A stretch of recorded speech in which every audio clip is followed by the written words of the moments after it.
नमस्कार, हवामान अंदाज या यूट्यूब चॅनलवरती तुम्हा सर्वांचे पुन्हा एकदा स्वागत करतो। राज्यात कोणत्या भागात आता पाऊस पाहायला मिळणार आहे ते देखील पाहूयात। सकाळूनच चंद्रपूर जिल्हा पावसाने झोडपून काढलेला आहे। नांदेड जिल्ह्यात देखील जोरदार हजेरी लावलेली आहे। आता कोणत्या भागात आज दिवसभर पाऊस कसा राहील, रात्रीने उशिरापर्यंत कसं वातावरण राहील, कुठे पाऊस येणार आहे, सविस्तर अपडेट पाहणार आहोत। त्यापूर्वी चॅनलवर नवीन असाल चॅनल सबस्क्राइब करा, नोटिफिकेशन बेलला ऑलवरती टाका। चॅनलला सबस्क्राइब केले की रोजची रोज हवामानाची अंदाजाची अपडेट या चॅनलवरती पाहायला मिळत असते। तर चला पाहूयात आता सविस्तर अंदाज।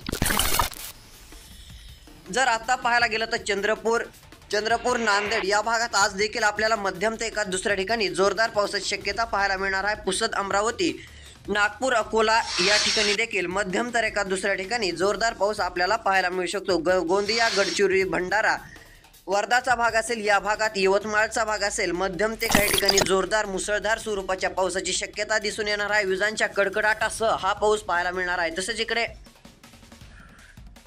अमरावती, जालन्याचा भाग असेल या भागात देखील, लोणार, जळगाव, मालेगावचा भाग असेल, छत्रपती संभाजीनगरचा भाग असेल, मध्यम ते एका दुसऱ्या ठिकाणी जोरदार पाऊस राहील। बीडच्या उत्तरेकडील भागात देखील पावसाचा जोर कायम राहणार आहे। मध्यम ते काही ठिकाणी जोरदार हजेरी पावसाची आपल्याला पाहायला मिळणार आहे। पावसाचा जोर वाढत जाणार आहे ती शक्यता इकडे अहिल्यादेवी नगरच्या भागाकडे, पुणे, सातारापर्यंत आज वातावरण सक्रिय राहील। सोलापूरच्या देखील बऱ्याच भागामध्ये पाऊस आज आपल्याला पाहायला मिळणार आहे। मध्यम कुठे जोरदार अशी शक्यता आहे। कोल्हापूर, करमाळा, इंदापूर, दौंड मध्यम स्वरूपाचा पाऊस तुरळक ठिकाणी राहील, सर्व दूर नाही। मात्र करमाळा, दौंड, इंदापूर, बार्शी मध्यम ते एका दुसऱ्या ठिकाणी जोरदार सरी होतील। श्रीरामपूर, वैजापूर, चाळीसगाव, मालेगाव, साक्री, धुळेचा भाग असेल या भागाकडे आपल्याला हलक्या स्वरूपाचा पाऊस पाहायला मिळणार आहे। जास्त जोरदार पाऊस पाहायला मिळणार नाही। एका दुसऱ्या ठिकाणी हलक्या मध्यम पावसाच्या सरी होतील असा अंदाज दिसून येत आहे। ती शक्यता इकडे अमरावती, अकोलाकडे देखील आहे। राहिलेला भाग जालन्याच्या उत्तरेकडील जळगाव, धुळेचा भाग असेल, चाळीसगाव, मालेगाव असेल या भागात हलक्या ते मध्यम स्वरूपाच्या पावसाची शक्यता आपल्याला पाहायला मिळू शकते। तसेच इकडे